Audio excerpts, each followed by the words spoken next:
makes a daredevil escape out of the history books.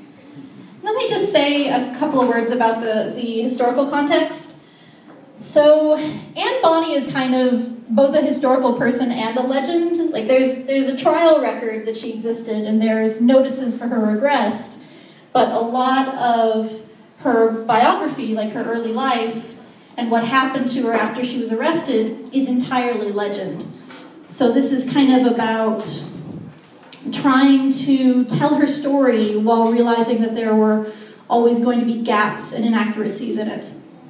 So Anne Bonny makes a daredevil escape out of the history books. Official dispatches to privateers searching for bounties, court records.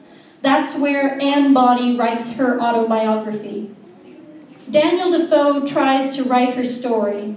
Because women pirates are sorceresses, Anne Bonny transforms Defoe into a ghostwriter.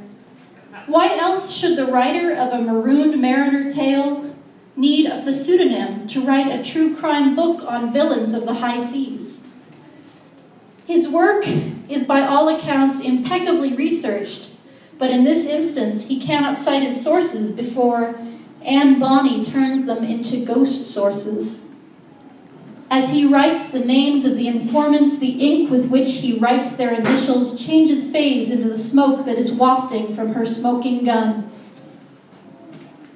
For a century, the peppered moths painstakingly inscribe on their wings the bits of the story Defoe is missing.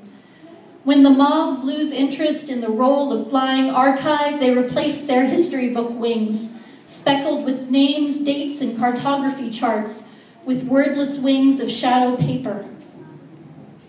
In hurricane force winds, history's faithful, flightless servants chase Anne's father through the rice fields of 18th century Charleston. They pursue him across the Atlantic back to Cork County, Ireland. When he disappears inside a law office, the historians know they have him. They stand outside his office window, beating silver spoons together until he agrees to a paternity test.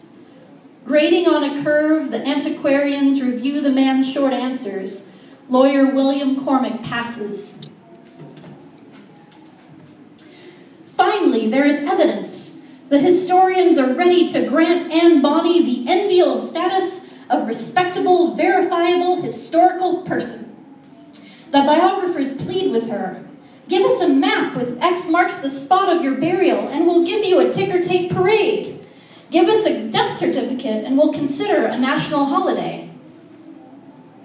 Dear Anne Bonny, freeze. I intend to capture you alive. Strike a roguish pose. The camera hasn't been invented yet, but I've got my paints with me. I've set up an easel at the foot of this lifeboat. I only hope my strokes will be fast enough to keep up with the fresh gale that is carrying you away from me. I call out to her, throw me a line, I've changed my mind. I don't want an image. These rough seas make the production of artistic renderings near impossible anyway. I don't want an image. I only want to be with you. But it's too late. She's already disappearing into the marginal space between ocean and sky. Anne Bonny sails herself like a boat out of the stack of history books I'm holding in my arms. Thank you, everybody, for coming.